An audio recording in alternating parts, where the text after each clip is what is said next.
على رسوله الكريم أما بعد فأعوذ بالله من الشيطان الرجيم بسم الله الرحمن الرحيم إن الله وملائكته يصلون على النبي يا أيها الذين آمنوا صلوا عليه وسلموا تسليما اللهم صل على سيدنا مولانا محمد وعلى آل سيدنا مولانا محمد وبارك وسلم صلاة وسلام عليك يا رسول الله صلى الله تعالى عليه وآله وسلم۔ آپ حضرات نے کل معجزہ اور کرامت کے بارے میں سماعت فرمایا۔ اب ہے کرامت کی قسمیں۔ اولیاء کرام سے صادر ہونے والی کرامتیں کتنے اقسام کی ہے اور ان کی تعداد کتنی ہے، اس بارے میں علامہ تاج الدین علیہ رحمہ نے اپنی کتاب طبقات میں تحریر فرمایا ہے کہ میرے خیال میں اولیاء کرام سے جتنی قسموں کی کرامتیں صادر ہوئی ہیں ان قسموں کی تعداد 100 سے بھی زائد ہے۔ الگ الگ جو قسمیں ہوتی ہیں، مردے کو زندہ کرنا، مردے سے کلام کرنا وغیرہ وغیرہ، تو جو کرامتوں کا صدور اولیاء اللہ سے ہوتا ہے تو ان قسموں کی تعداد کتنی ہے؟ 100 سے بھی زائد ہے۔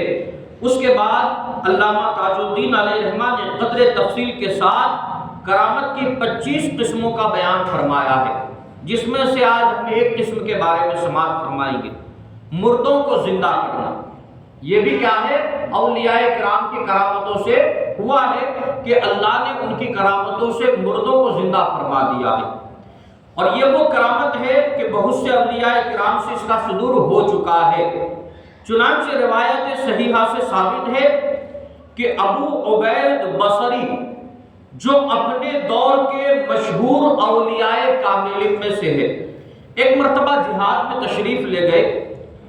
جب انہوں نے وطن کی طرف واپسی کا ارادہ فرمایا تو اچانک ان کا گھوڑا مر گیا، مگر ان کی دعا سے ان کا مرا ہوا گھوڑا زندہ ہو کر کھڑا ہو گیا۔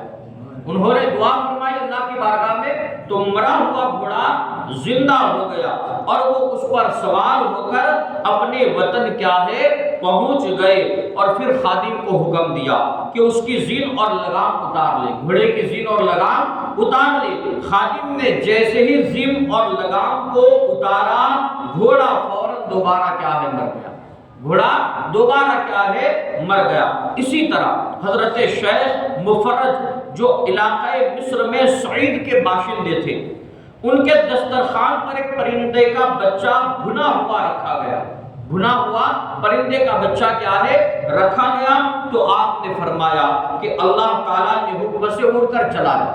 کیا فرمایا؟ اللہ کے حکم سے اڑ کر چلا جا۔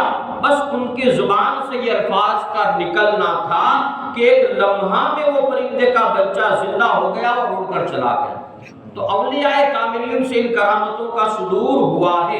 اسی طرح ایک مشہور کرامت حضور غوث اعظم رضی اللہ تعالیٰ عنہ کی ہے کہ آپ کے دسترخوان پر پکی ہوئی مرغی کو تناول فرما کر اس کی ہڈیوں کو جمع فرمایا گیا۔ حضور غوث اعظم کا دسترخوان لگا ہوا تھا، پکی ہوئی مرغی کی ہڈیاں کیا ہے ایک سائیڈ میں جمع کی جا رہی تھی، تو آپ نے ارشاد فرمایا کہ اے مرغی تو اس اللہ کے حکم سے زندہ ہو کر کھڑی ہو جا جو سڑی گلی ہڈیوں کو زندہ فرمائے۔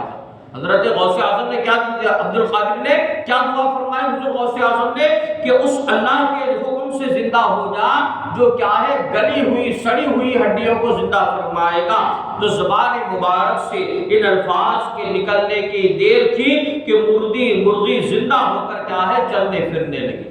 تو حضور غوث اعظم کی بھی یہ کرامت صادر ہوئی۔ تو اسی طرح عام طور پر یہ مشہور ہے کہ بغداد شریف میں 4 بزرگ ایسے ہوئے جو مادرزاد، اندھوں اور کوڑیوں کو خدا تعالیٰ کے حکم سے شفا دیتے تھے۔ بغداد کے اندر 4 مشہور بزرگ ایسے ہوئے جو مادرزاد، اندھوں کو اور کوڑیوں کو شفا دیتے تھے اور اپنی دعاؤں سے مردوں کو زندہ کر دیتے تھے۔ ان کے مبارک نام کیا ہے؟ شیخ ابو سعد قیروی اور شیخ بقا بن بطو، شیخ علی بن ابی نصر اور شیخ عبد القادر جیلانی۔ یہ 4 بزرگ بغداد میں ایسے ہوئے ہیں کہ اگر وہ مردوں کو زندہ کرنا چاہتے تھے اللہ ان کی کرامت سے مردوں کو زندہ کر دیتا تھا، کوڑیوں کو شفا دیتے تھا اور مادر ذات اندھوں کی آنکھوں میں روشنی عطا فرما دیتا تھا۔ تو یہ ایک قسم ہوئی۔ اب کل سے انشاءاللہ تبارک و تعالی کرامت کی دوسری قسموں کا ذکر کیا جائے گا۔ رب قدیر کی بارگاہ میں دعا ہے اللہ تبارک و تعالی علم دل سمجھ کر اس پر عمل کرنے کی نیک توفیق عطا فرمائے۔